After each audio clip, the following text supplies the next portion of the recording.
Assalamualaikum warahmatullahi wabarakatuh. Selamat pagi anak-anak. Bagaimana kabarnya hari ini? Sehat ya?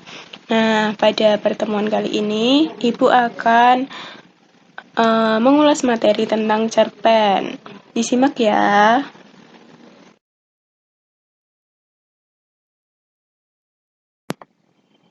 Pada pertemuan kali ini, kita akan mempelajari tentang KD 3.6, yakni menelaah struktur dan aspek kebahasaan cerita pendek yang dibaca atau didengar.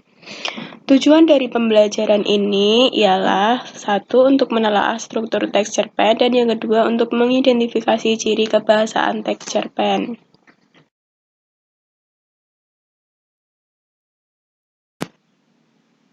Apa saja sih struktur teks cerpen itu? Nah, yang pertama ialah orientasi, yang kedua rangkaian peristiwa, yang ketiga komplikasi dan resolusi. Pada slide berikutnya akan Ibu bahas satu persatu penjelasannya.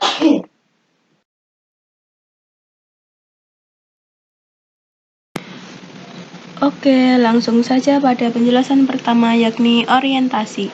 Orientasi biasanya terdapat pada paragraf awal atau paragraf pertama dan merupakan pengenalan peristiwa, tokoh, atau latar waktu, tempat, suasana. Kemudian yang kedua adalah rangkaian peristiwa. Biasanya terdapat dalam paragraf 2 atau ketiga. Rangkaian peristiwa berisi peristiwa detail atau runtut dari cerita. Kemudian yang ketiga ialah komplikasi. Bisa lebih dari satu paragraf, boleh satu atau dua. Peristiwa tersebut berisi peristiwa yang detail atau runtut dari cerita. Kemudian yang terakhir ialah resolusi. Berisi tentang solusi mengenai masalah yang timbul dan mengakhiri cerita.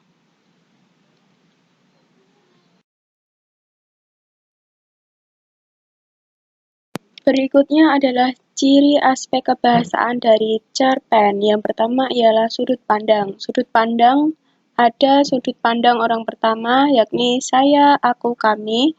Kemudian sudut pandang orang kedua, yakni kau. Ada sudut pandang orang ketiga, yakni dia atau ia. Kemudian ada sudut pandang campuran atau gabungan antara sudut pandang pertama dan sudut pandang ketiga.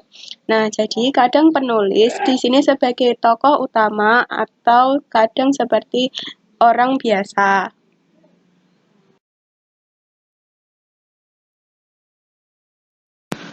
Kemudian ciri kebahasaan kedua yakni menggunakan dialog. Biasanya menjelaskan waktu lampau atau waktu yang akan datang.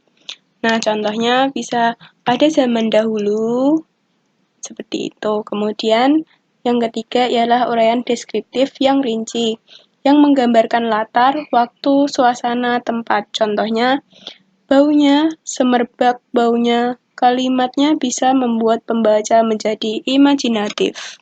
Jadi, kalian bisa membaca sambil berimajinasi ya.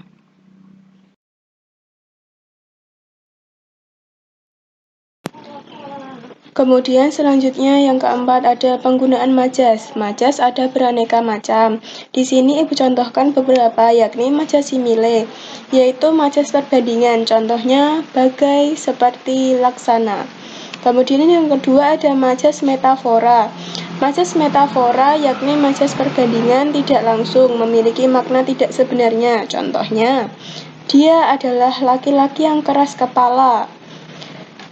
Dia adalah bunga desa. Ya, bunga desa di sini bukan berarti bunga di desa ya, namun gadis cantik yang ada di desa. Kemudian yang ketiga yakni majas personifikasi atau majas yang menggambarkan benda mati seolah-olah hidup.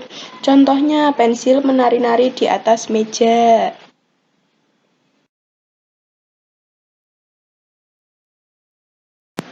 Nah, ciri kebahasaan yang terakhir atau yang kelima ialah penggunaan teknik retoris. Penggunaan teknik retoris agar pembaca terlibat dalam cerita. Contohnya, di sini penulis membuat ceritanya seperti ini. Pernahkah kamu mendengar kata? Nah, dengan bertanya seperti itu, seolah-olah pembaca berada dan terlibat dalam cerita tersebut. Bagaimana, menyenangkan bukan?